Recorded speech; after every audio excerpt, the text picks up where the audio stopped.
educational parlance, it's called personal epistemology. So I am now, again, moving into the area of cognition and how do we process information, with the hope that the conversation tonight will help all of us as we navigate learning. The assumption is we are all adult learners. When do you think the adult title begins? What age?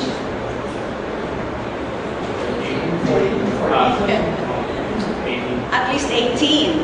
So, so much of the books written on education, they have so much expectation for adult learners. And this is where our discussion will be revolving about in terms of the stance, or how do we engage in learning as adults and how can we be very productive. My suggestion is, since there will be educational concepts that will be shared, and these are additional concepts to what you have been learning, please let me know if there are concepts that are not so clear. And then we can redefine it and give examples. One way is to hold you responsible for your own learning. Don't let this time together end up without you not getting anything. That's a waste of time. So engage, and if there are concepts that are not very clear for you, then please ask a question. Learning begins by asking a question, and there is no wrong question in learning. So take charge, take an aggressive stance toward learning. Secondly,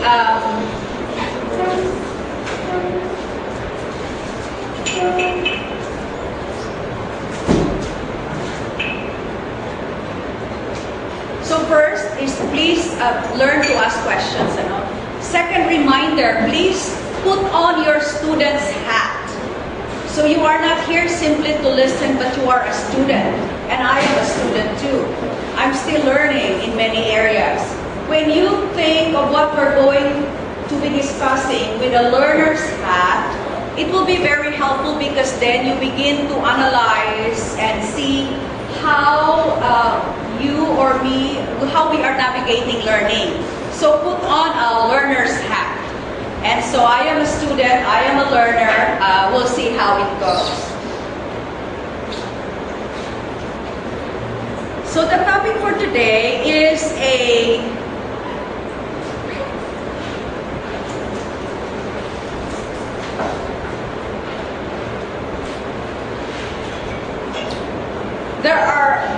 the bigger concept of transformational learning, basically, especially in theological education or Christian education, is the assumption that when you are learning, there should be transformation. And how do you define transformation? It's basically what? When you say transformation, that when you come to each class, it should result in transformation. What does that mean? Change. So there should be a change for the better, no? Or growth or development.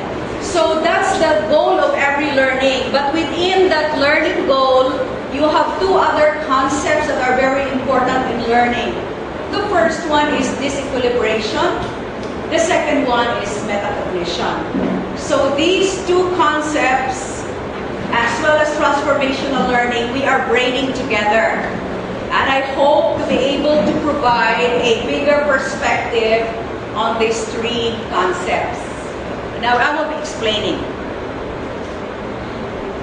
It was John Dewey who started the issue of experience and learning. He said that learning is meaningful when you are interacting with your experience.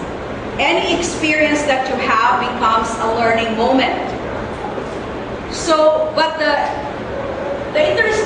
challenge of our learning experiences may either resort you to have more questions, or to critically reflect on it, the second, and be able to find an aha moment. So that's very ideal, no? You deal with the information, you process it, and then aha. But some experiences are not like that. Some experiences just deal with a question mark, and some students do not know how to handle the question mark. It's either you just say, oh, okay, I'll just come to class every day, I cannot understand anything, so I'll just make sure that my attendance is complete for my grade's sake. If that is the goal, then it's not transformational learning anymore. Take note that we are here at ATS because we want to be trained for ministry. So if the experience is not bringing you towards new knowledge and a bigger perspective, then something is amiss. Something has fallen between the cracks. It's either, and I take the big responsibility for the student. Why? Because you are adult learners. So some students make meaning, aha, right? Well, some students just dreaming and fill up the whole semester with dreaming and happy with a grade that is passing. This is not the goal of learning here at ATS. We want learners to experience making meaning. Making meaning is how educators define what learning is. In other words, you are making connections, and therefore you are making meaning. If you are not able to make meaning, then there's a question mark. Then that becomes an occasion for learning if you're able to handle it right. But taking from Mesereau on transformational learning, he said that the decisions you made, what decisions have you made to make learning more productive for you? So again, the responsibility is for the student. You have to make those decisions because you are adult learners. And according to Mesereau, perspective transformation is the goal of adult learning. And he defines what perspective transformation is. He said, adult learners should become more critically reflective, participate more fully and freely in rational discourse and action, and advance developmentally by moving towards meaning perspectives that are more inclusive, discriminating, permeable, and integrative of experience. So let's take each a little bit more, one by one. So I've used another concept of perspective transformation, and I'm borrowing that from Mesereau. So he defines transformational learning as perspective. Ibig sabihin, it's really a change of perspective. It's, you were here in this perspective and now you're moving to a different perspective that is actually supposedly better than the previous one. First, become more critically reflective. I wonder what is our understanding of critically reflective. I will also say it later, but basically when educators and psychologists talk about critically reflective, you have to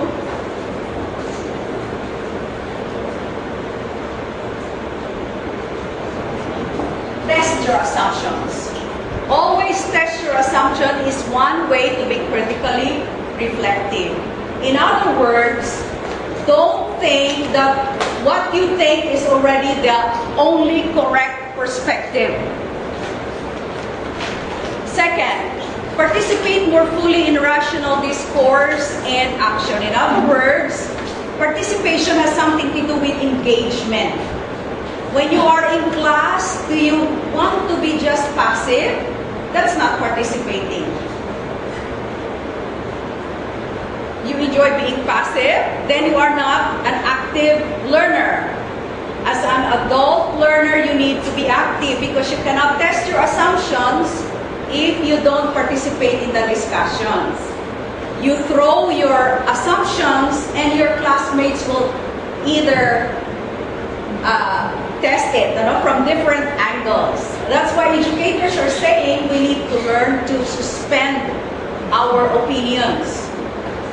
Not too much, too emotionally attached to your opinions to the point that you will feel hurt if someone says, I think there's another perspective to that. But basically, to participate is to engage in discussion and open discussion and hospitable space for discussion. Third, this is the critical one.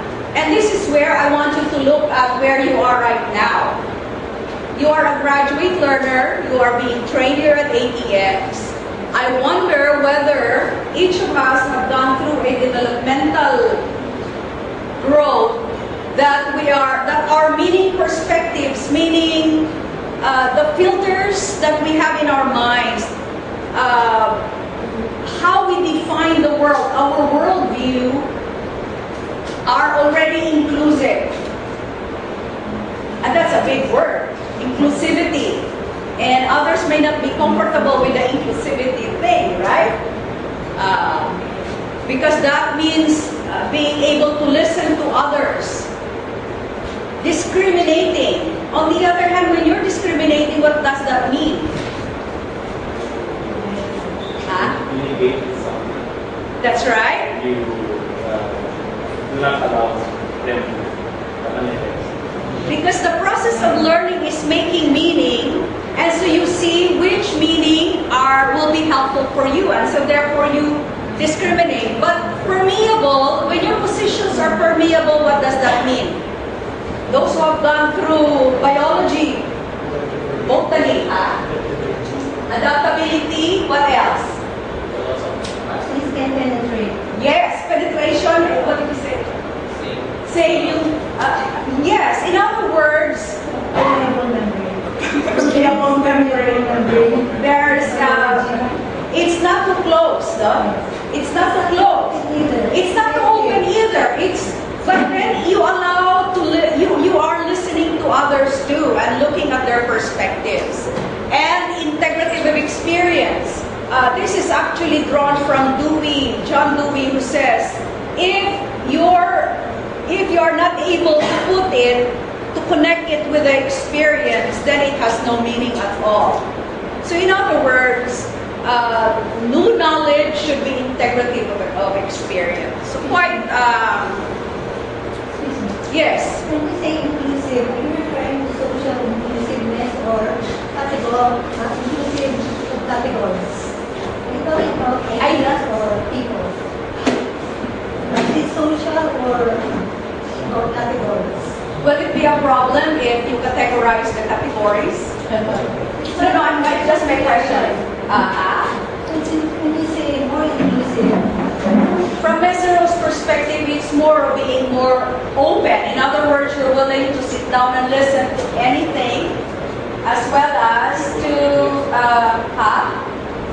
I think the distinction between yung inclusivity into being inclusive of people or inclusive of ideas. say. Yeah. it's the same. So it's the same. Okay. Yeah. Both ways. Kasi there can be a problem. Like in the States, you have to be politically correct in order to be socially inclusive. But sometimes your moral categories cannot agree, and yet society asks you to be tolerant in order to be acceptable. So I'm raising the question. Thank you for raising that up. Because as Christians then, our faith is exclusive, right? Exclusivity of our faith. But Jesus asked us to be inclusive in terms of sharing the gospel. But you cannot share the gospel if you don't learn to be permeable. Yes, that's right. That's right. So, When you say inclusive, you're talking more about categories or ideas, and not really social. That's social and social. Okay, thank you. is that a little bit clear? We can go on with the discussion. With what we're discussing, we can move on. We can move on. Yes, ma'am. Okay, so now this is where we go when we come to critical reflection. So we said earlier, test your assumptions. So I have highlighted are words that share the same meaning or they share similar, they are somehow synonyms. Your assumptions are actually your personal givens. They are your meaning structures. They are your pre-understanding too. So all of these need to be tested if you want to be a critically reflective learner. Okay? Unexamined assumptions hinder or bars discovery, learning, and growth. So for example, to be critically analytical about our assumptions underlying our decision action is personally liberating. Assumptions are the seemingly self-evident rules about reality that we use to help us seek explanations, make judgments, or decide on various actions. Assumptions are unquestioned givens that help frame or construct our understanding of our world. So you have questions so far what we mean by assumptions?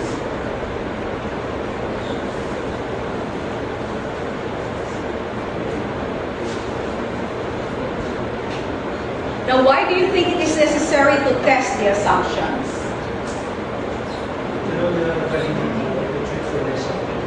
To know the validity or the truthfulness. What else? But by whose judgment? Personal. You are judging your assumptions whether it is valid or not.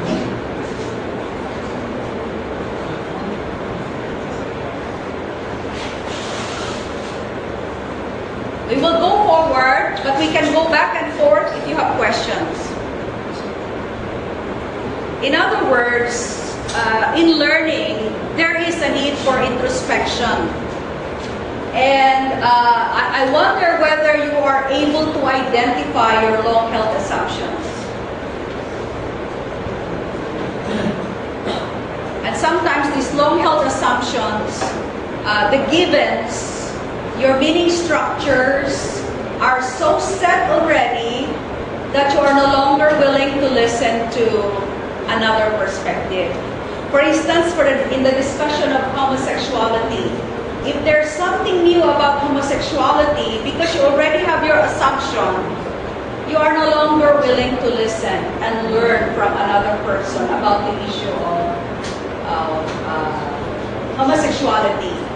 By testing your assumptions, you are also saying that you are not the only one who is navigating the learning process. And therefore, you can learn from one another collaboratively.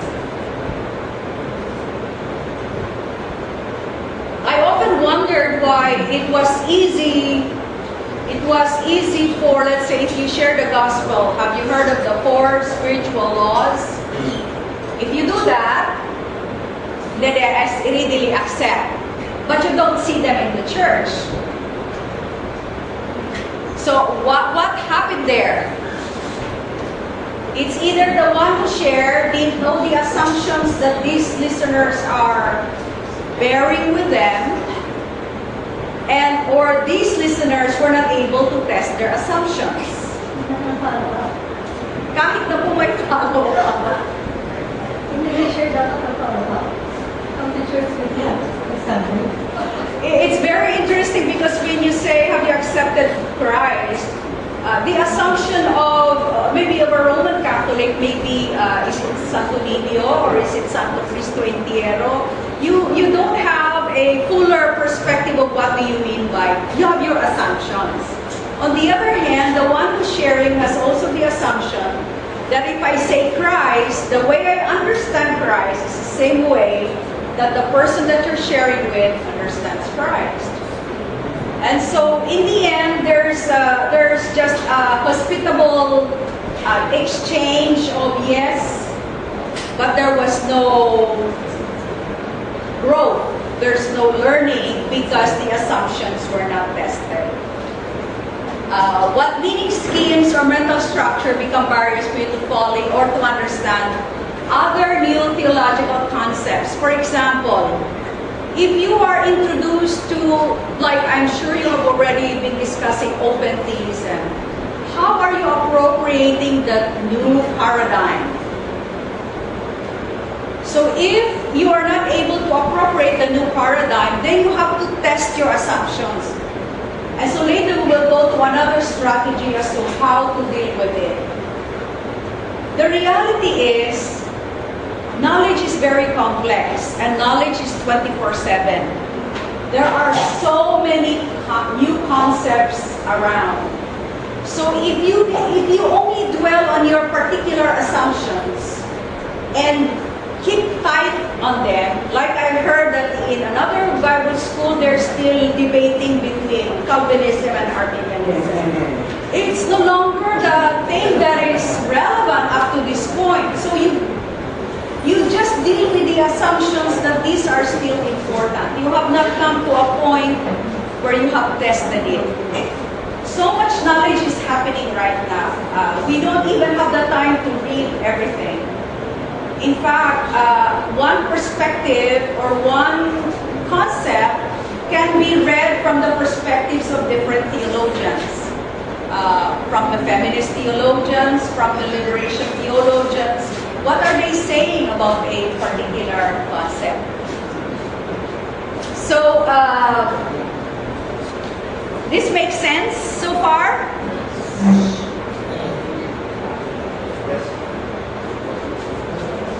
Any question?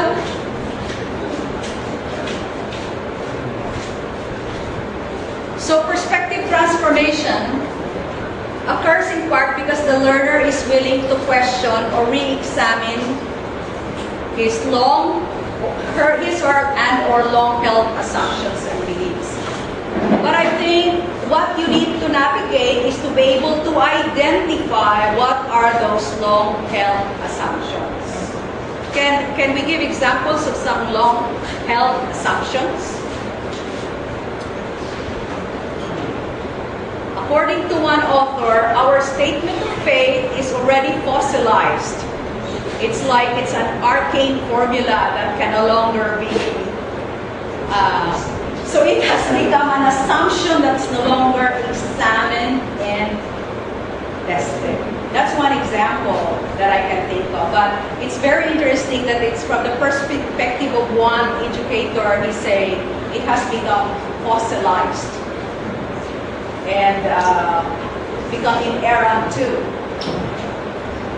Can you think of other assumptions and beliefs that are? Can you think of right now? Anyone? Who has the audacity to reveal what are your long-held assumptions? Is it personal or is it general? General or personal, it doesn't matter. I think we could cite from the scientific revolution, they're believing on the Newtonian universe, and then Einstein came, the quantum physics came, and then now even Einstein is being challenged by the new sets of theories, string theories. I think something like that. People think in this way, but there are new paradigms that are coming, and so it's time to begin re-examining and testing. So in other words, if we don't do that, then there is no growth in learning. And so what we usually do in the classroom is just to copy what the teacher is saying and echo it back, without allowing what the teacher says, especially in theology, counseling, biblical studies, to become part of those assumptions what assumptions are we bringing in understanding this particular concept? Or in dealing with our typical Bible study material, what assumptions are you bringing? Test the assumptions and re-examine the assumptions if they still hold water.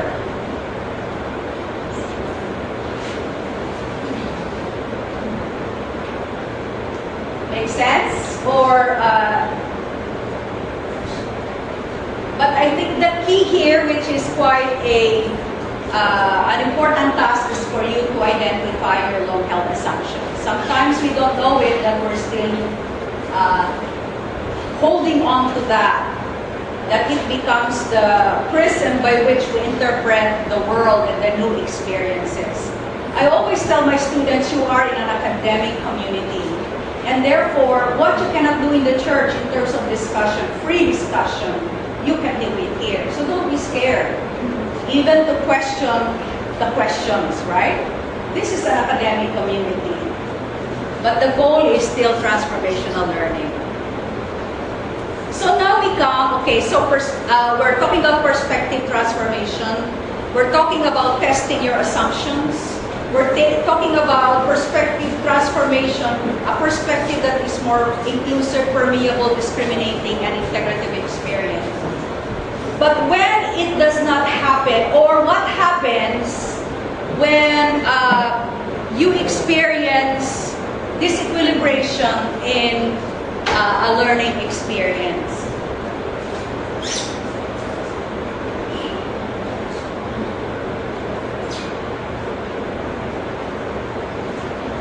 So one feels disequilibrated or disconnected when you fail to make meaning out of a learning experience. This is the problem when, especially for some students whose goal when you come to class is just to copy everything that the teacher is saying. In the end, you will be disequilibrated because the topic is now with lots of rabbit trails and becoming more robust, and you are left because you have not understood anything. Whereas you take time to listen and to really understand, and if there is no understanding, that's what we mean by disequilibration. What is the term? See, parang masawa-sawa may tawag sa mga. So there's or dissonance or things like that. Yeah. Originally from Bessero, it's called disorienting dilemma. I think that sounds more delightful. Parang sa motor yan eh, sa auto. It's you're like something went wrong, disequilibrated. The model is mechanical. There's dissonance, yes. There's a dissonance, it should disconnect. I think we should point out the importance of this feeling. Because new students, welcome to ATS, you will be experiencing those. Well, yeah, and the reason why dissonance is experienced is because this is drawn out of the research that I did at ATS in 2009. Theologists, the students, they said they find theology confusing. Number one. Number two, they also find theology where they are left hanging. In fact, one described this as like opening a wound that the teacher never closed. So that's very painful. That's a painful description of a learning experience that has no meaning at all. So that's the painful part there. You did not find meaning to it. You're experiencing dissonance. And part of it is because if your idea of knowledge is always that knowledge is just was always fixed, or knowledge is pieces and not integrated, and knowledge is directly handed down from the mind of the teacher to the mind of the students, then you come to ATS and you're being asked to think for yourself, then you get disequilibrated because you don't know how to do that. Filling the blanks. What else? Yeah, memory is filling the blanks. Something that you memorize today and forget the next day. But that's not learning. Memorizing is not learning. If you have Bloom's taxonomy, it's the lowest knowledge level. You're simply recalling. That's very low. And so what happens is that you encountered a new knowledge and you didn't know how to handle it. You are not able to make meaning. You are disconnected. Then you are disequilibrated. Here's a picture of a disorienting that should cause one.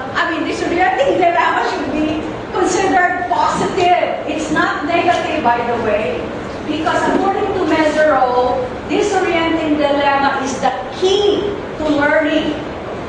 In other words, for instance, in this, what do you observe in this person who's thinking? What's going on? Yeah, trying to fit a green puzzle into the whole system of thinking already. In other words, he's trying to make meaning. He's trying to connect to his whole frame of understanding already. And it's color green. What if it's blue or purple? All the more, there will be more than one disconnect or disorientation. And so from Mezirow, he's saying, if you experience disorienting dilemma, this should cause one to think and learn.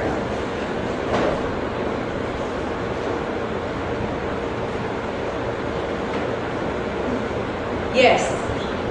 Are there assumptions that are absolute? Assumptions that are absolute. Universally true, correct? You need that there. Can you give an example? For example, integration. Balance. Balance. Change. And you look at it as absolute. Integration. Integration, and then another one, dynamism.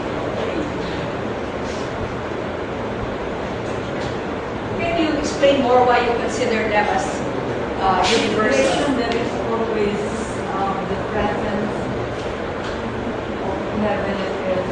They are integrated. They are not separated. That's right. Minded. But that's your assumption. That is your assumption. Yeah, they are someday universal. And you're assuming that that assumption is universal in terms of heaven and earth? Yeah. That's not a balance. Integration. Change is always happening. You want them to balance. You want them to integrate. Because there is this orientation and this equilibrium. So you have to look for balance. To balance it. But there are also what we call in scripture, right? Permanent. Paradoxes. Tensions. In other words, it may just be forever disorienting. What I mean is, are there assumptions that we can safely accept and not test them anymore? What I mean is, like a dogma. Dogma, okay. So, okay, this is my perspective. Anyway, anyone who would like to respond to our question? Are there assumptions that you don't have to test? That they are, yeah. Are there assumptions that are already universal, fundamental truth? They are not. They should not be. So, for example, give me an example. The English alphabet. When you're taught in the primary school, do you always ask it, why is it A, why is it B? You just learn it because it's already there. It's fundamental. Actually, the fundamentals are not So you try to pick it. it is, you have to question those. For example, let's say English alphabet. For you to learn it, you have to question it, or you can just accept it as it is. Yung example mo, the alphabet, Yes. accept it as is. Or you have to question it because I think assumptions that will lead you to learn. Assumptions meaning ideas. Ideas. Alphabet is the symbol in constructing ideas. And so you are distinguishing your knowledge, your understanding of something. When you are encountering an experience, learning experience in the classroom, for example, you are interpreting that experience based on your assumptions. Assumptions are universal bias. Same. It's the filters that you're using by the lenses that you're using by which you interpret. But according to Mesero, you need to test those lenses if they hold water, or it's just one perspective and you're not considering another perspective. I'm already comfortable with my own beliefs and values. That's the sad part, when you're very comfortable with it, because knowledge is complex. There's not one. The perspective on knowledge is continually evolving. It's continually. In fact, a writer may just be writing about one perspective about that particular knowledge. In other words, it is constantly, for example, in education, I find it very interesting that subjects, particularly, let's say, in simple mathematics, right? It's already very exact. However, books are coming in and coming in because approaches are changing in terms of how you teach that particular subject. So it is, in a sense, fixed, but approaching it, learning it is already very much complex. The same with theology. Is there an end to assumptions? Again? Is there an end to assumptions? Is there an end? Whenever it comes to the point that you should say, no more assumptions like power. That is your assumption too. You are assuming that there are no assumptions. The point of the question is that he said that learning should be transformational, it should be liberating, but we are attracting perpetual assumptions, in the cycle of assumptions. That's not liberating, that's enslaving. That's the point. If you think that your assumptions are final and absolute, there's no more room for transformation. For learning. There's no more room for learning. There's no more room for development. And discovery. And that's why the Apple computer is continually changing, di ba? Even without jokes. I think Okay, go ahead. Bible that you could think. It was given as an example last week. John 9. Kaninong kasalanan ko kaya siya bulag? There was an assumption na the reason why he is right because of sin. It's a Deuteronomic interpretation of the law. But Jesus said na this happened right at birth. Kasalanan mo ng magulang mo, sabi niya. Jesus gave another paradigm in that problem. So, hindi na lang it's not just one automatic sin. So, there was another thing that had to come. Do you know that disorienting dilemma is a teaching method? It's what Jesus Christ used. That the person is usually brought, for instance, the question of who is my neighbor. In the end, the person who asked was disoriented actually, because the story of the Good Samaritan is multifaceted. And he has to sit down and really wrestle with the issues raised by Jesus Christ in that particular story. It's very disorienting.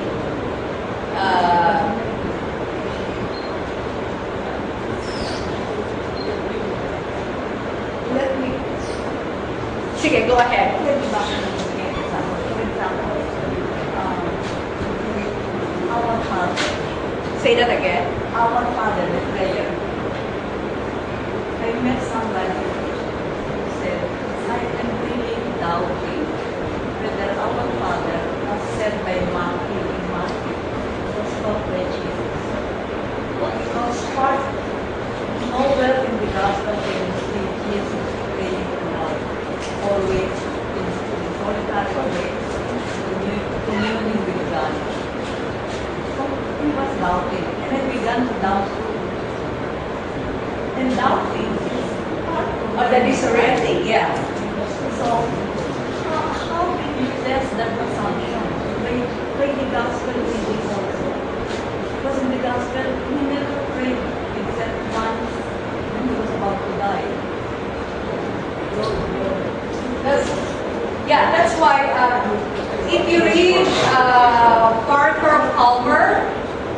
he's saying,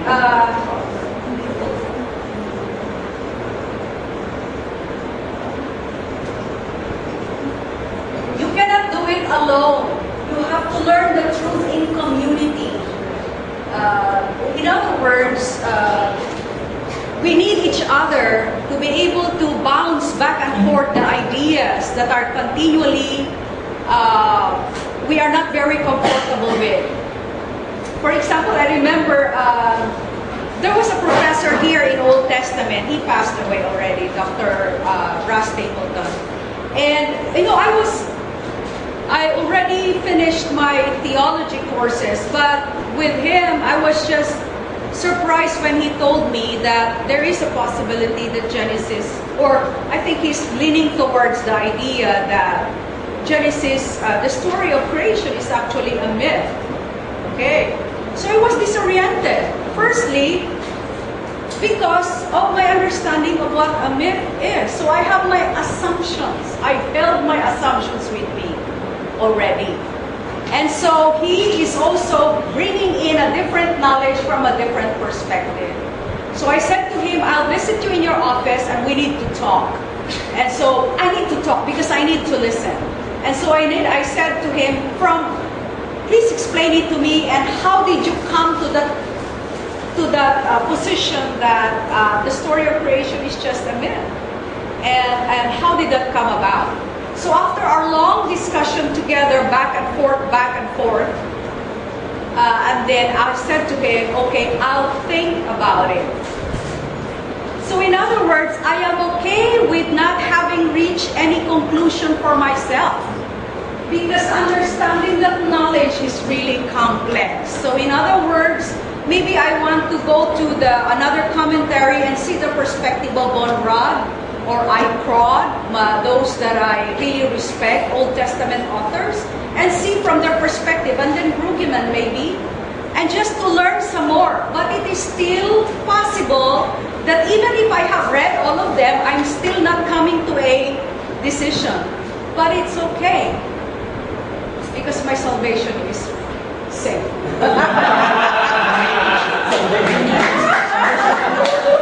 I am saved, but I am wrestling because of the complexity of knowledge. But I think what I'm telling you is that you have to take responsibility when you're experiencing a disconnect. And so there is a need to acknowledge it, that there is a disconnect. So first, if you're experiencing a disconnect,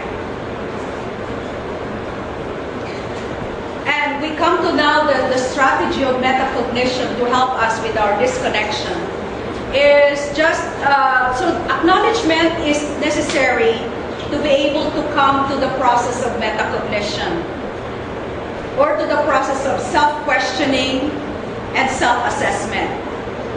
Then addressing the problem by planning learning and setting learning goals.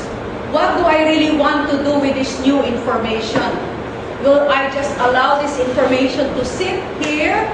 Or do I need to know more?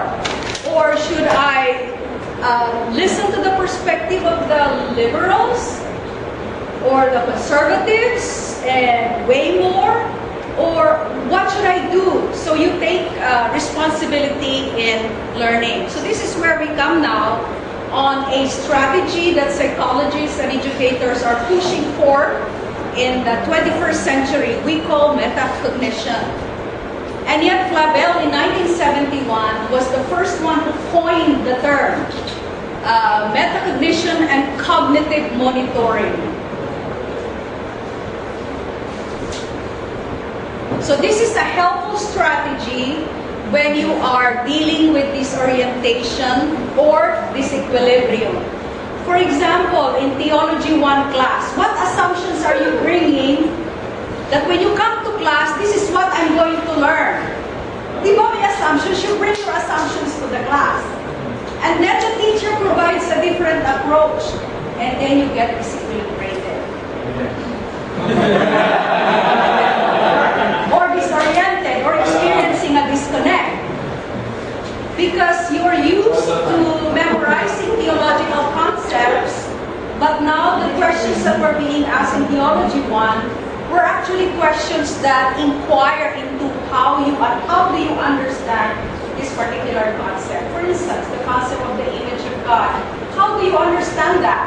And so now the questions and the reasons were speaking to that particular concept.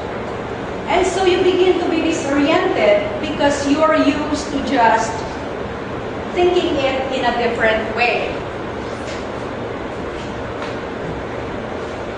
So it's a cognitive monitoring strategy, and it's usually the thinking about thinking. So they said it's meta, it's higher than cognition, because cognition is like, okay, I will do this. But metacognition is asking, why am I doing this? Why am I thinking this way? See, it's different from a learning goal that, okay, I want to learn, I want to be able to pass the exam. That is a learning goal. And in your mind, you are doing it. But metacognition is understanding the processes. What am I going to do in order to meet my learning goal? So it's a strategy not only to figure out how to do a particular task, but also to ensure that the task is done correctly. So the student engages in overseeing the fulfillment of their learning goal through 3 activities. You plan your learning, you monitor your learning, and you evaluate your learning. So that, and this is one way of handling a disorienting dilemma. First, you ask the question, why am I disoriented? If you're not able to answer that question, then you need to talk with someone who's able to process thinking about thinking with you. For instance, if you're presented with a different interpretation of Romans chapter 1, especially about homosexuality, and you are so, why would that interpretation be like that? No? Suddenly it's not the usual interpretation that you have heard. So you're disequilibrated. So are you happy by just saying, oh, I was just confused in that particular discussion. I never learned anything. Well, that's very sad. You're an adult learner. Firstly, you have to understand why did you experience disorientation. It's very critical to know why. Acknowledge and then understand why. Again, if you cannot answer why, you need to help someone process it. Process it with you. Monitoring. For example, there were in a biology class, they made a study. So this is out of research already. They made a research about 2 students by observing them how they are approaching exam. One student already received lower marks in the previous exam, but she still did the same strategy in the exam. Read the books, memorized the important concepts, asked someone to quiz her, and she thought she could nail the exam. Whereas the other one reviewed, engage in conversation with other professors in the same field, ask questions about this knowledge of biology, questions that have not been asked by the classmates, or presented the knowledge to someone else and say, what questions are you raising if I tell this to you? So the way she's reviewing for the exam is larger and bigger. And so in the end, she was the more successful in learning in that particular biology class. So in other words, you not only plan, you monitor, and you evaluate. If you already failed the first time, why would you do it again? You have to try strategy and a different way of doing things. If by copying during class time does not help you, why are you doing it? So you have to make that important decision to critique yourself and to know your thinking processes.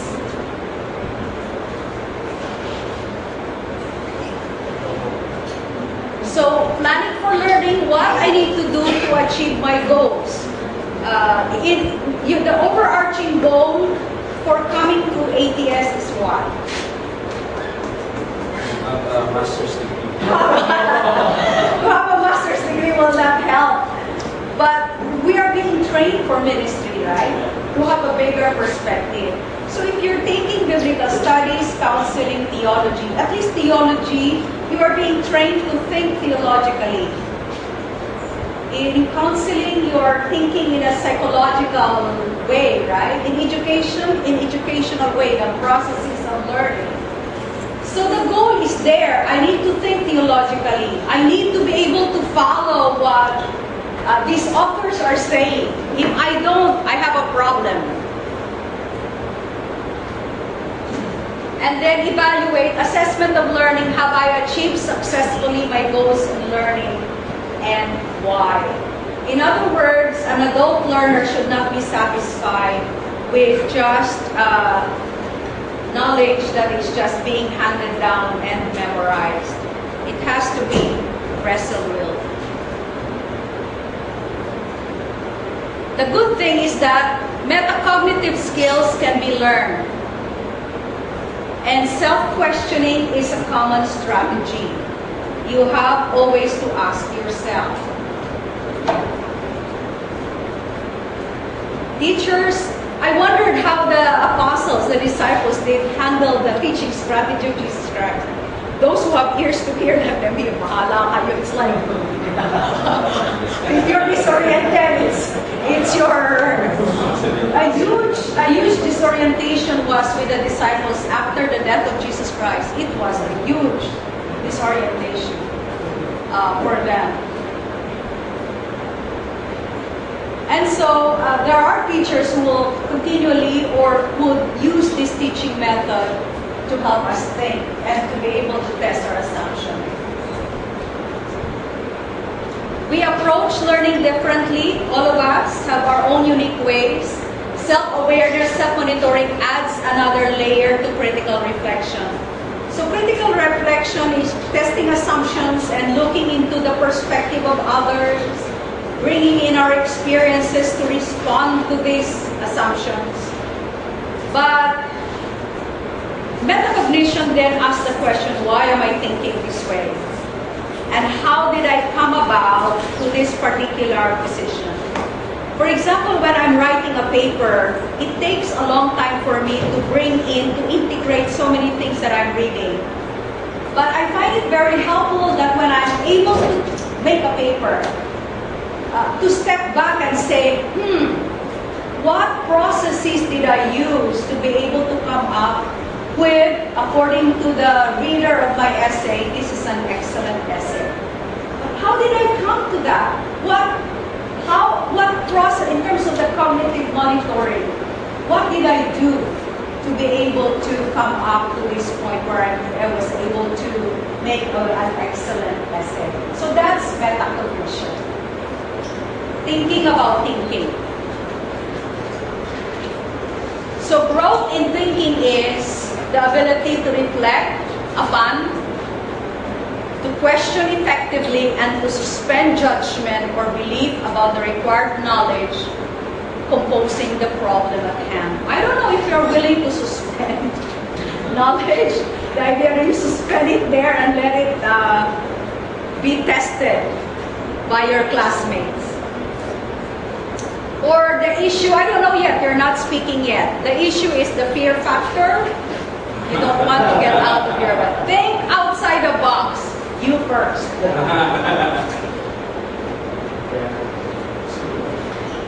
But I think the biggest question is, love God with your minds.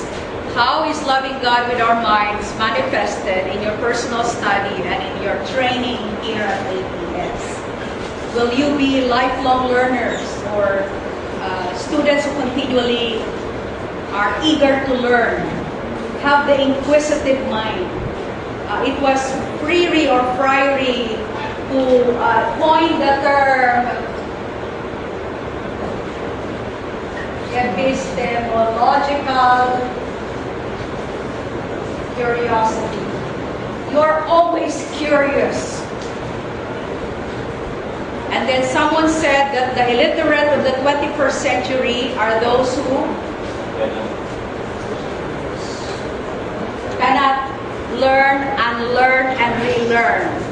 All of this we do when we test our assumptions, but testing our assumptions also require the process of, or the metacognition.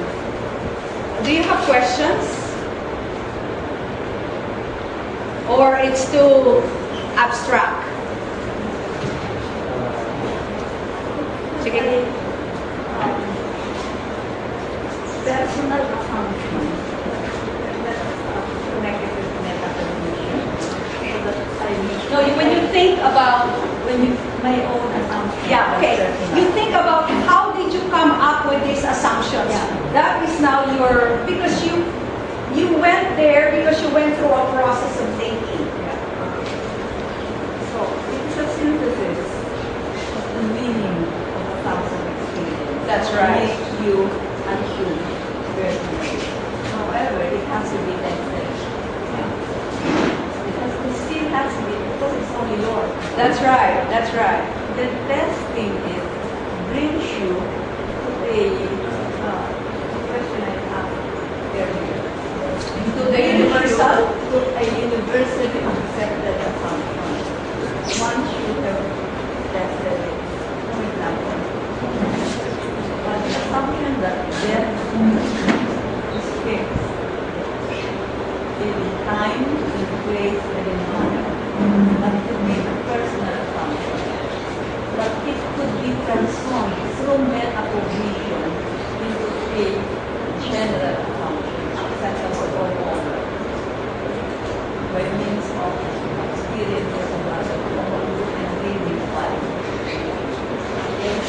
Now, let's lay a chair. In our life, we lost 3 members of the family, and they are not sick at all.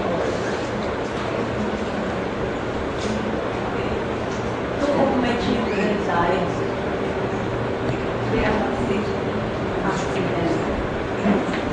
My husband.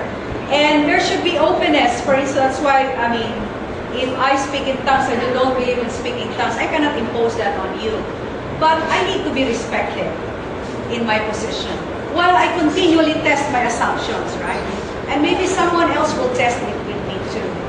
But I find truth learning, and you will notice that he did not say truth telling in community.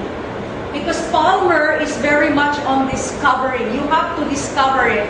You cannot allow someone else to dictate it on you. You have to navigate it. You have to find meaning in it. And it can only be done in community. It's not an isolated thing. You cannot learn in isolation. That's what he's saying. It's very critical, the role of the community in the learning process. And so I have high admiration for Cape Theology, because this is really a community where every one of us wrestles with knowledge that is being presented, whatever it is. Not to answer the question, maybe what of us are atheists? Are there atheists in this room? Seriously speaking, I think we can agree as a community that all truth resides in God. But we should also consider another community, about the atheist community, within the theist community that has a different take on truth. So maybe for us, who believe that God holds all truth, we are one in that issue. But there are other factors who has their own assumption. And how will we know if our assumptions are true? There's a song that we will know. Someday we'll know why the sky is. Someday we'll know why the sun's not. I think there's the wisdom there that we are still in the process of discovering and learning what truth is. But, Yes, go ahead. so, the assumptions that we have, and then the truth that we are talking about, is it going to be based on our personal knowledge or based on the scripture? Because there are certain things that the scripture is plainly teaching about the issues, but we still try to figure out things apart from the scripture. So Sometimes they call it fixed constructs or our convictions. Right? So for instance, our belief in the Trinity, it's a fixed construct. Is that what you mean? Okay. So you don't need an interpretation to interpret about that particular position that I believe in the Trinity. Indeed, this is a fixed construct. But in the Christian life, we need to understand what it means. The meaning of God is triune.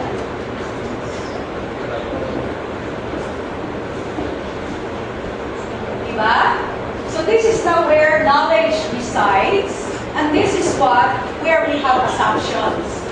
I believe that God is triune because, then now you are talking about your assumptions already. Because the Bible says it, or because this is how I understand it. So that's why when we talk about knowledge is complex, it is because our understanding is continually growing. So that is what I said. When the scripture teaches plainly, do we need to have still? Do we need to assume? For you, give me an example. Suppose you said that God is a triune God. That's right. So that is the what the scripture is plainly teaching about. That's right. So we need to still tell that is it true? Is it true? Is it true? It's not the issue of really whether it is true, but What I mean is, do we need to have still assumption? it is the way is, especially if you become a teacher, then how do you explain it? How did you come to that particular position of understanding it? Those are found already in the scripture. For example, we find from the Old Testament and the Old and the New that there are many scripture references that prove the Trinity of God. Oh, yeah, because of the verses, right? Yeah. Yeah. But for others, why do you think other groups do not believe in the Trinity, even if they use the scripture? So in other words, we have, as evangelicals, we have our fixed constructs, but we are our convictions, strong convictions that are evangelical, but we are continually also learning in how to explain it. And so for instance, in the Trinity, you'll encounter the word perichoresis, right? It's another word to explain what they mean by Trinity. So again, what does this mean? You know, and all this navigation in terms of and how do I translate this in the Tagalog language or in your language? What scholars are talking about the perichoresis? They said it's the understanding of the community of the Trinity. So my purpose of asking is, what is the message for our conclusion? there are no conclusions.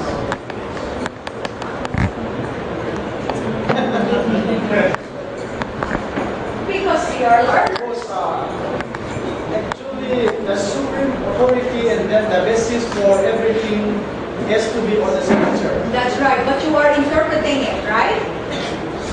Of course. Of course. Now what if another person is interpreting it differently? And that's why we need That's the the matter of community. hermeneutics. Group learning in community.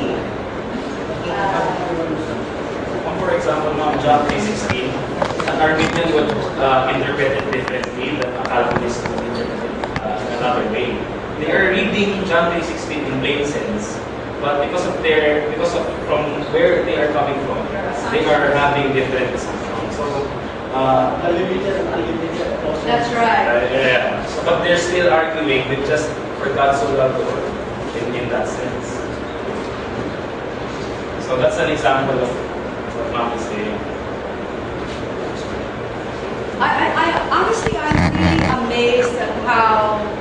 the Jewish people in the New Testament navigated that process of learning from the monotheistic perspective to a triune perspective.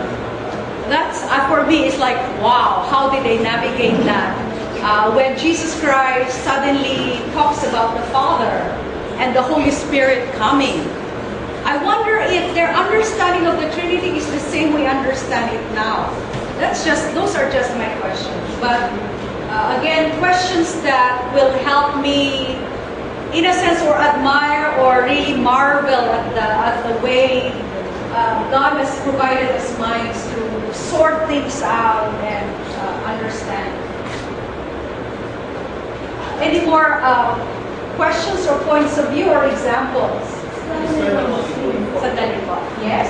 You said that is learning always going forward? For example, you do one thing and then you already go through it because of introspection, like experiences, or listening to these other people, so you move forward. And then you encounter another experience that is very life-changing and so dramatic, and then you go back to your original concept of that. So in essence, are you just moving around in circles instead of just holding one absolute truth to be true for you? I'll give you an example. I used to be in TV ministry. I covered television ministry. I covered alleged demonic possession, and during that time I was Pentecostal. Well, I was Pentecostal, and then there was a case in our church. I was already shooting the reenactments because in our staff, majority are females. So they are afraid to go to haunted houses, to actually confront former witches, warlocks, satanists, graveyards, and actually shoot those things.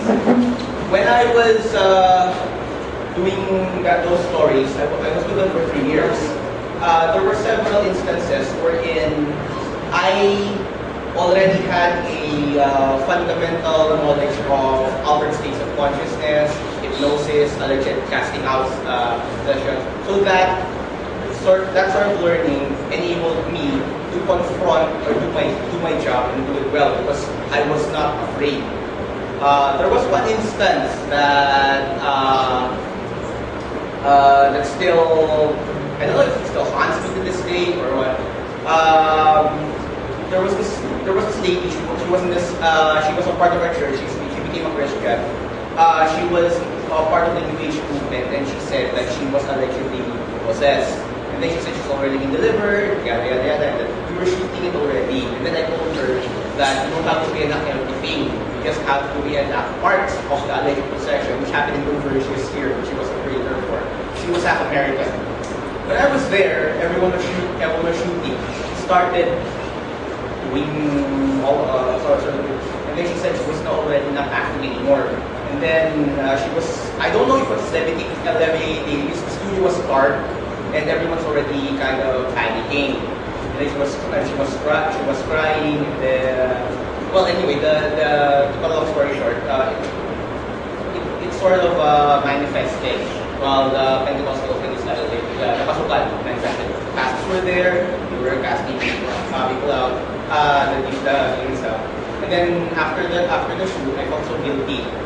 I was really apologizing, but I did her pre-interview. If she's really delivered, she's no longer doing all those things, those yoga, transcendental meditation, crystal worship, etc., etc.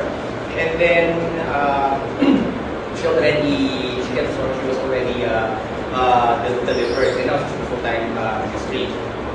When I went home, strange things started to happen. With me, because I lived alone, walang tao sa bahay. It was kind of big place. The TV was open, the faucet was open. I was thinking, am I seeing things or what? And then there were.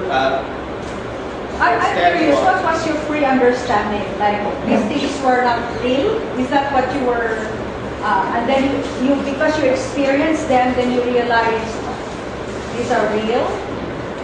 I can't really say, but I know that I'm not imagining things because our neighbors saw it also, whatever those Yeah, things but your previous... they're not real. They're not real. Okay. And then you experience figments of your imagination. I used to be Kosolalic, speaking tongues about that. And then after that, I was already outside ministry, and then I saw that same thing happen to me firsthand. I was trying to cast out the demon, holding the person, and I don't know if there's wind inside of a closed building. I had a few scratches and brought her to the hospital. So then I found out that that kind of reaction can also be triggered by CNS drugs, central nervous system drugs, Rivotril, Decadol, mixed with alcohol. It look like epileptic-like seizures. So my understanding was, okay, there is none. It's not demonic, it's all in the mind. It's already altered state of consciousness, power suggestion, and maybe hypnosis. And pastors are actually hypnotizing people. That's where there's a state of spirits. And then I encountered something that I thought it was genuine, and I actually saw, I think, levitated. I was not the only one who saw it. The problem with people in the Pentecostal, because some are, they see things in every corner, and everything can get possessed. This will get possessed, the dog, it's really hard, very hard to be objective. When I was there, I was trying to have a clear head, because if you don't have a clear head there, the person was she was already losing her breath, and then the heart. This is your experience when you were filming. Yes, she was crying and she was going. So let's summarize it for the sake of those who are coming in. My belief system went from being cessationist to non-cessationist and then back again. Back again. And then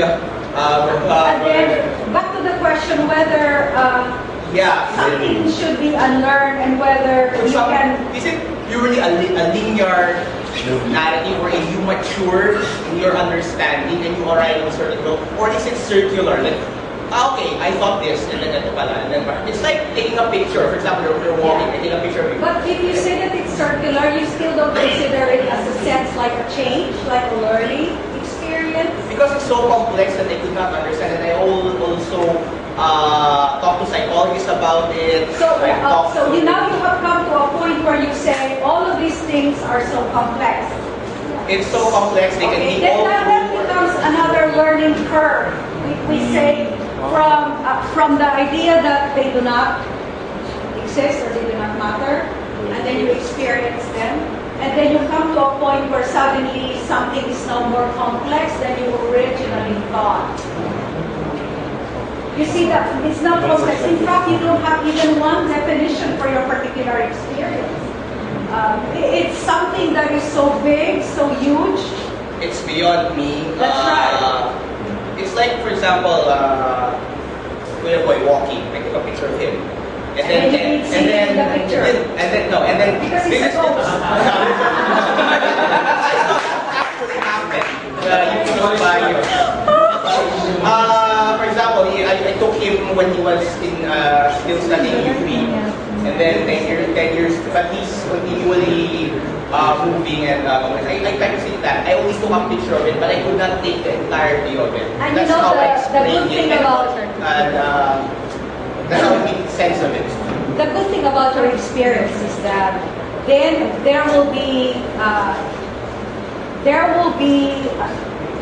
then you can engage now in a more in dialogue with others who have experienced it, because now you see that this thing is very complex and you cannot even define it, and therefore the community now helps, and it does not necessarily mean that you will come up with a conclusion that after all it does not really exist. I did have a dialogue, powers and municipalities, ATS, and UCF. Oh yeah, but the dialogue is continuing kasi other people would be bringing in different experiences too. In other words, the complexity of it will be more enlarged. As you delve into something like that, it becomes more complex. I will also give you an example that has also led me to a complex perspective. Where previously in my assumption is that when when we die, Christians, we right away what does Paul say? To be absent the body is to be present with the Lord. Okay. But my mother died, right? Oh yeah, funeral 3 days. No, not that. My brother, who's the pastor here in Cavite, right away texted us and say, Mama said goodbye to me. And he's a pastor, he's a theologian too. And suddenly I was saying, oh, interesting.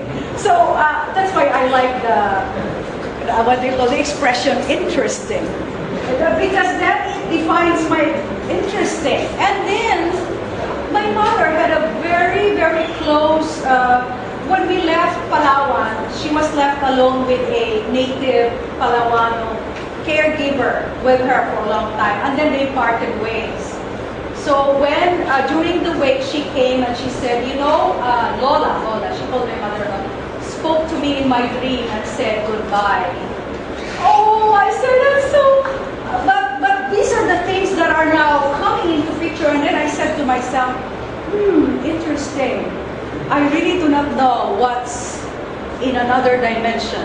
So suddenly, previously, my position was, when you die, you're to live in But now, I mean, it's continually being shaped. In other words, learning shapes. But what I'm saying is I'm not imposing my position because I've not yet come to a conclusion. Testimonies are very personal and subjective. I cannot even refute them. No, that's not true. They are very subjective and very personal. On the other hand, I cannot box the ways of God. Okay? So those things are coming into picture. But what I'm saying is that experiences shape. And so whether you look at it circular or inverted triangle. It gives you a different perspective every time. Pero it would be helpful when you begin to trace how did you come up with this particular position. That's what we mean by metacognition. How did I come up? And in the same way, when you engage in dialogue, instead of thinking of what to answer back, is to ask the question, oh, I'm interested. How did you come up with that particular position? And so for you to understand the set of lenses that the other person is wearing. So there's a hospitable space for dialogue. It depends on who you talk to. If you interview people from the province or unlearned, that they will give you all the supernatural explanations in the world. If you talk to psychologists, they will give you they will give you the book review. When I was going through that, I took a psych exam. I wanted to know if I was going crazy. And you passed? Yes.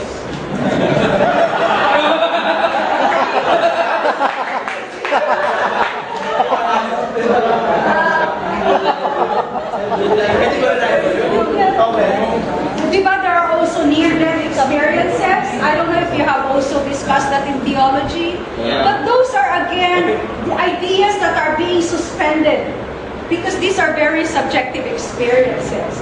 And so we can learn from them, but at the same time, we use scripture as the authority in terms of interpreting the whole thing. I think regarding demonic possessions, ghosts, death, we would be having Cafe Theology Halloween special. I think it's a good idea.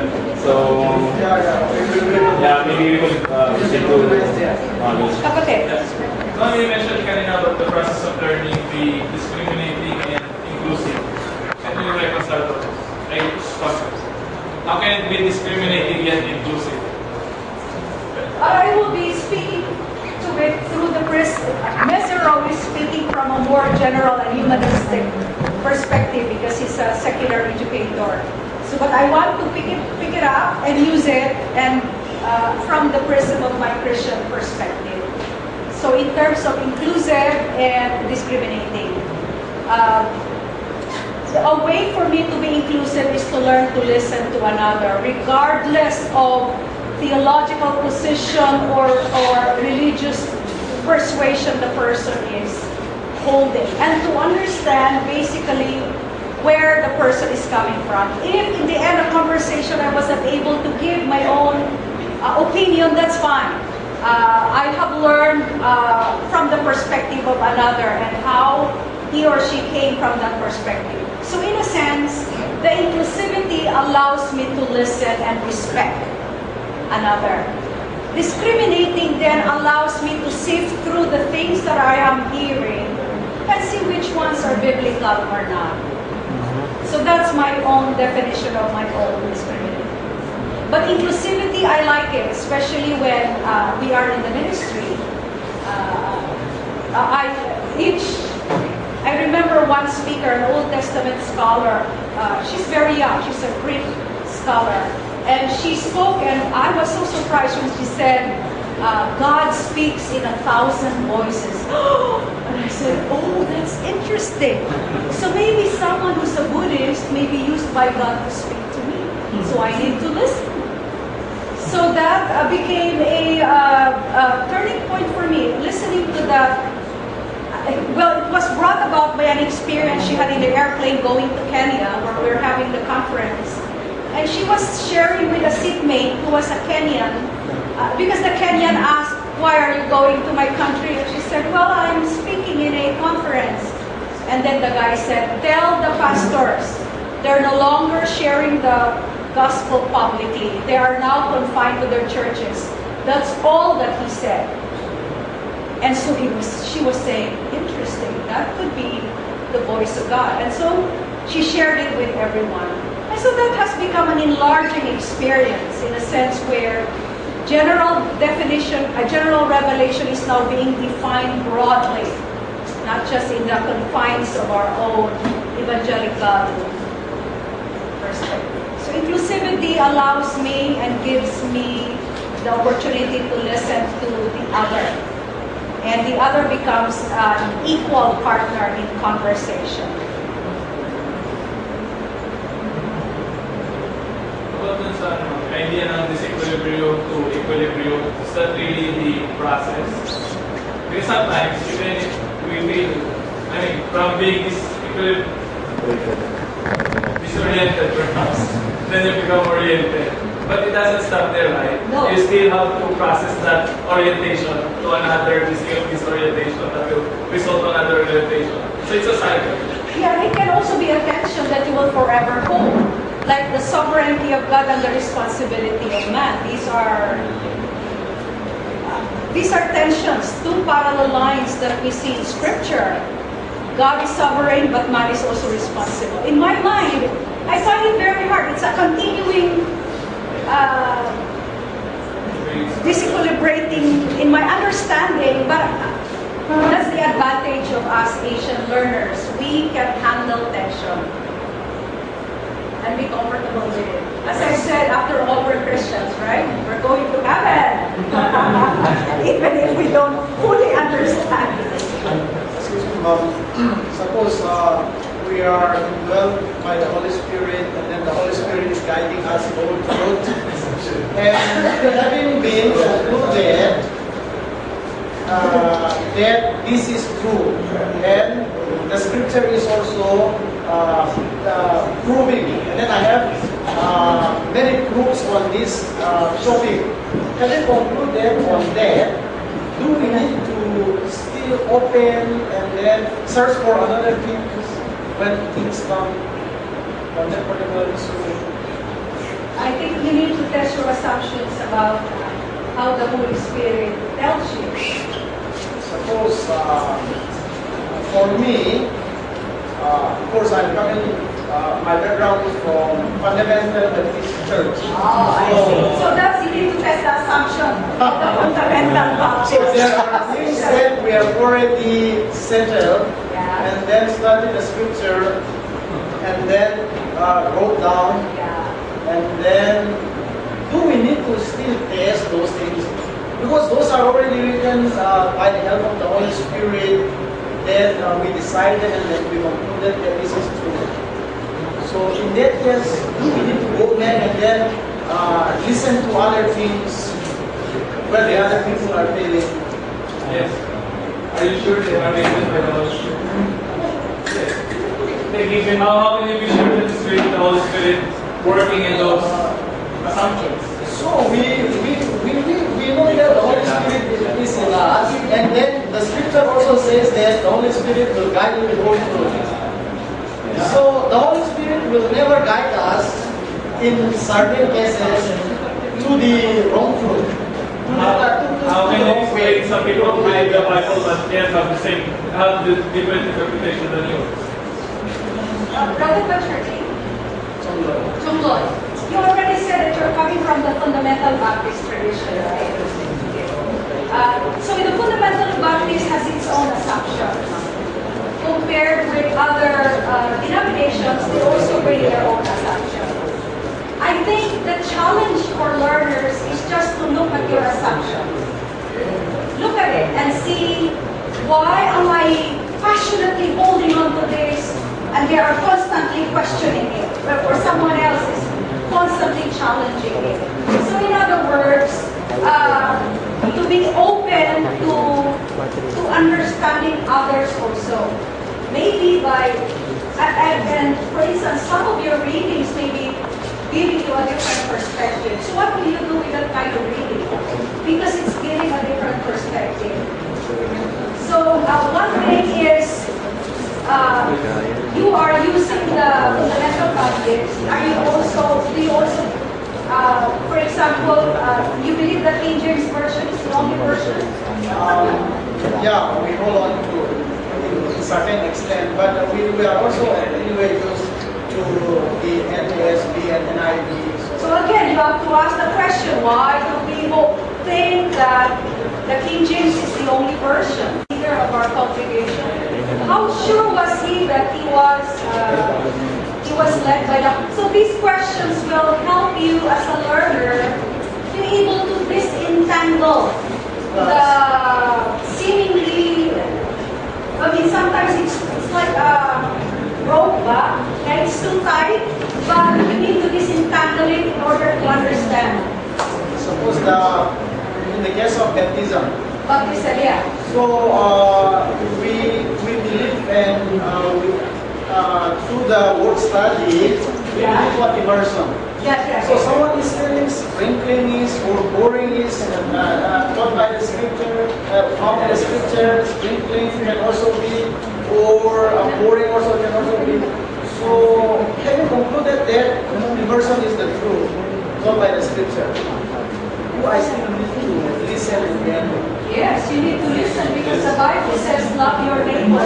Then there are someone arguing, how can you baptize 3,000 people at the same time in immersion?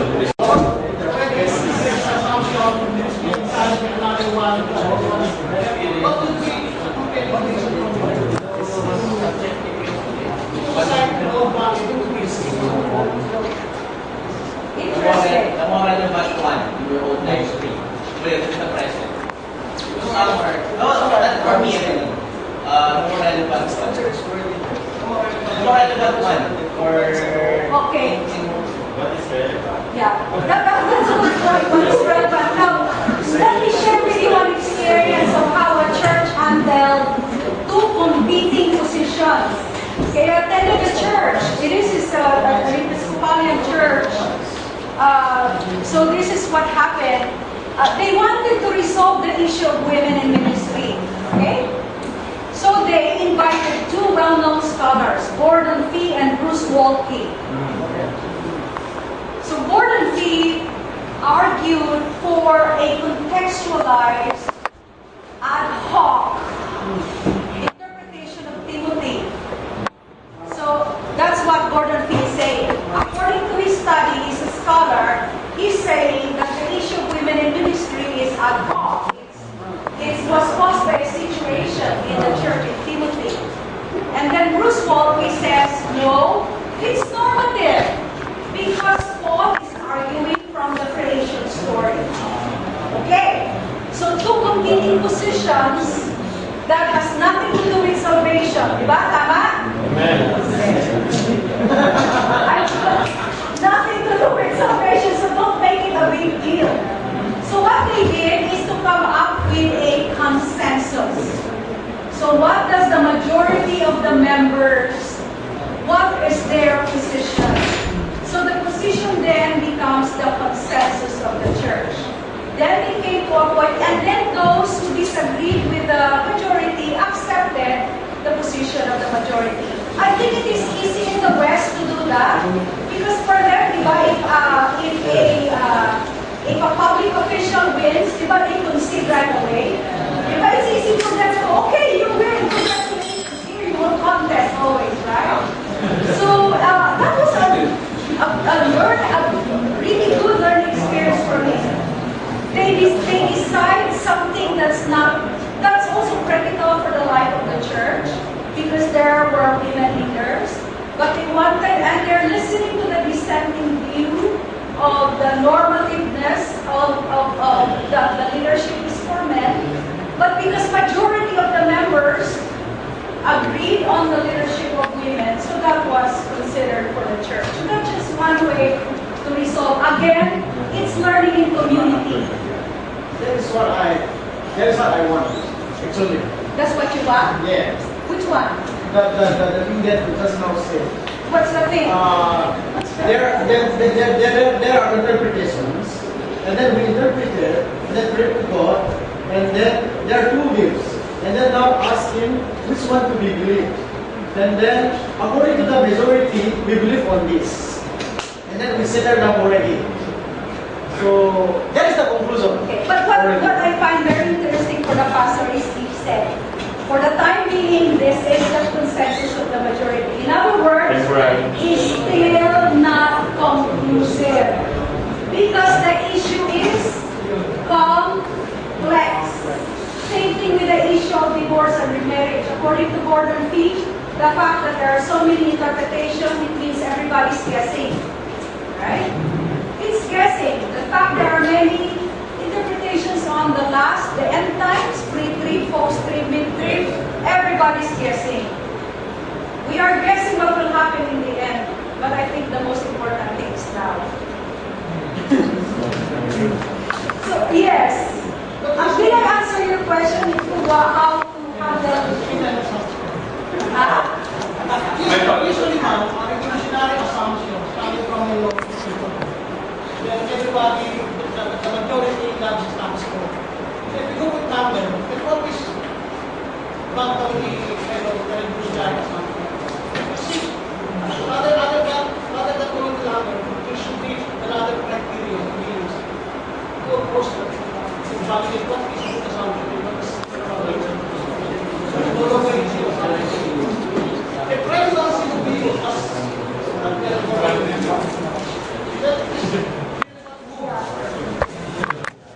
But I don't The problem is that we go with this kind of process of learning. It is about you are saying you must not more recognition as there is no concept of understanding of the result of then there will be sort of going process of conversation, yes. I think problem is what will be the reason for we stop entertaining another assumption. Because we cannot go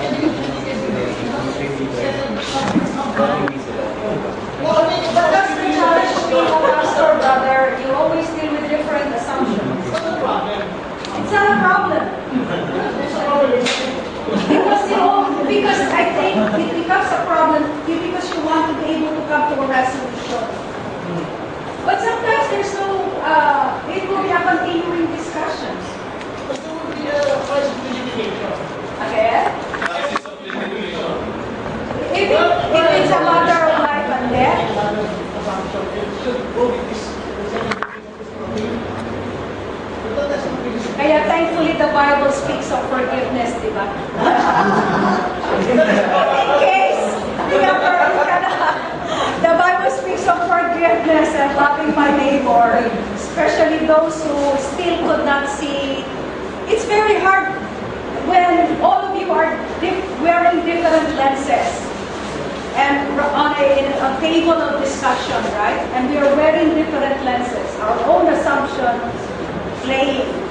Ang mga effort, di ba, I'm just going to call it most like one idea of remember that the material will be of practice. Yeah, experience, yes. Would benefit people.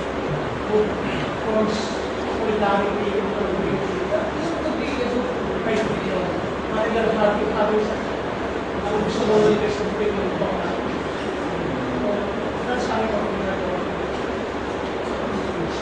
Or what works? Of course. Or you have to answer that question, so what? Because I they're, think what I was trying to say that is, it's true. ideas relevant. But you know what? I think that's why they always push for a dialogue of equals. It's because there is so much to learn. And always remember that dialogue is a long process. The most important thing is if we're able to love each other even though we hold different views.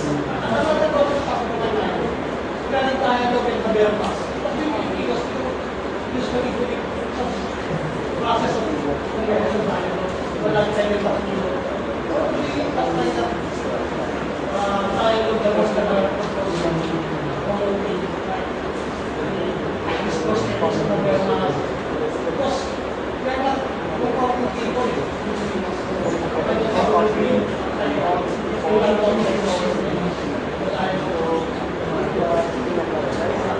Those are the implications of dialogue, deeper implications of dialogue. And sometimes the dialogue breaks down. And so North Korea now challenges. Yes. Does learning have to lead to a resolution or a process? This learning, the learning process, including questioning yourself and trying to discriminate and trying to be open to. If you will ask the educators, they will say you can come to a consensus, but it will still not be conclusive. Is that the aha moment? Yeah, you have the aha moment. Ano yung quality of the aha moment?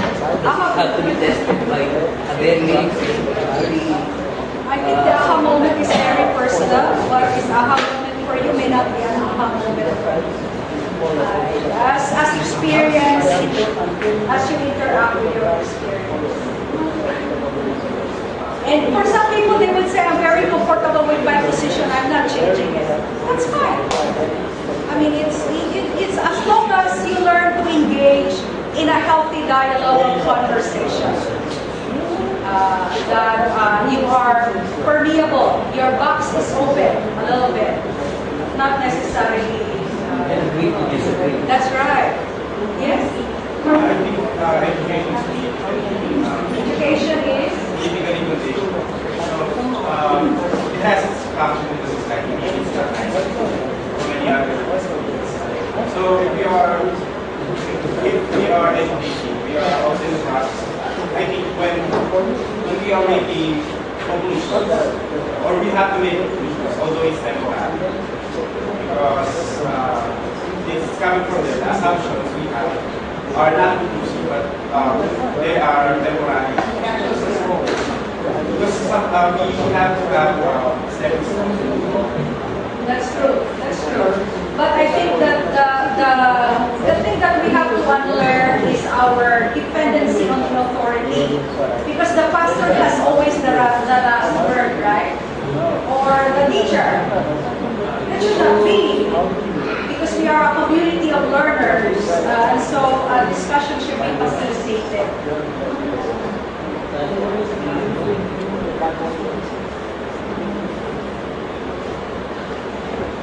Anyone else is going through Theology 1 right now? We have good students here. Theology 2. Theology 2 pala. So far okay? Or disoriented?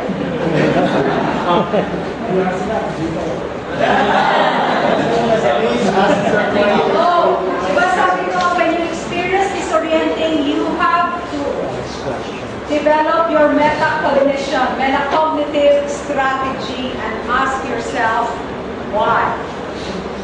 If the teacher is the problem, talk to him. Now, if the problem is you, talk to yourself. Sometimes it's just because the framework from where it's coming from. I think it would be very helpful if you look at theology as a human construct and that it is complex. If you have that assumption, therefore there is a little bit of openness to see what are saying, in particular for this perspective, we are not discounting the help of the Holy Spirit, brother. But we are also using our minds to be able to understand. Exercising brain. Huh? Exercising our brain. Exercise your brain, yes. Huh? Yes. That's what exercising. Okay, so, any more questions? I hope this has been helpful for you. Yes. Very much. Disorganized again and again. Okay, so maybe we could hear it. There are more questions. Oh, great. The problem in the education is really understanding. But the factor of faith, because when we factor in the faith, even if you understand something about the Muslim strategy, you will be hearing or read the structures. Sometimes understanding is not the problem, but accepting those because it goes against all your previous assumptions. So there are many factors which you can not that relevant in education in general, because there's a dimension, the theological dimension. I think we can tell from that one. For instance, our friend here says that there are fundamental beliefs that using that doesn't hold for someone or even some of us who believe in God. That's actually a point of disorientation. Yes. You feel awkward that you are in a room, you feel hostile and those are factors which you must use.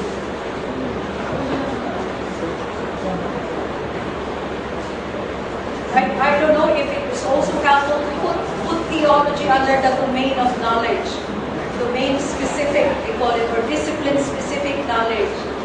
Sometimes because we use the scriptures as a revelation, as the source of understanding theology, oftentimes we put it on a higher plane than something that we're still trying to understand. You mentioned about baptism. The problem is the politics of revelation. There is a politics of interpretation. There are communities, different communities, interpreting the same text. Yeah. It's the same text, but there are different communities that point to different assumptions. It's usually factor that in our discussion. And also the question whether it is an important perspective, it is a critical perspective or something that you can hold in tension. So you have to make the decision too, whether baptism is so critical that it has to be immersion, or is it something that you can hold in tension, that you are able to accept others who are not doing immersion or are doing infant dedication. What about those who are drinking wine and those who are smoking? What assumption are you bringing? And sometimes that assumption is leading to the judgment of another person. And claiming that the scripture forbids it by using scriptural passages. Paul said, drink a little bit of water. Yeah, what I'm saying is, sometimes that's how our understanding is being framed. So, but it's important to test our assumptions, to be open, and remember, you are not in the church here, you are in the academe. Number two, there are so many denominations represented here. It would be good if we engage in a healthy dialogue between partners. Learn in community and accept one another, even if the other person shares a different perspective. Do you think this kind of framework can help the church? And if it is, how can we use this kind of framework in our churches?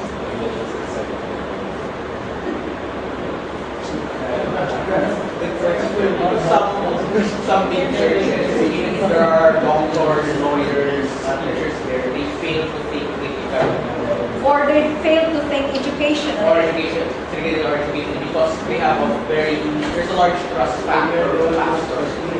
And that's why, yeah, I mean,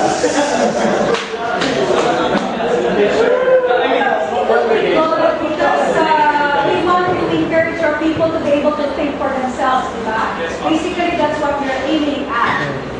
We don't just dictate to them what they should believe and they regurgitate it. And so if you talk to them, they will say, according to, I've talked to several people and I said, what do you think? Well, according to Pastor this, and I was saying, what about you? What do you think? No, so it would be, because the spiritual journey is really a personal one. It's community and it's a personal one. So it's very critical for pastors like you guys to be able to invite your people for a dialogue and see the lenses that your church members are wearing. How transformative are we when we are using the same methods of education, the same methods of evaluation, the same methods we use to propagate the staff? So how can we be transformed if we are using the same methods? Is there any idea? Which method? Disorienting dilemma? Education. Educational method. The same method of banking. The same method how we support the staff. Like we use the same methods of education, we use the same methods of evaluation, the same methods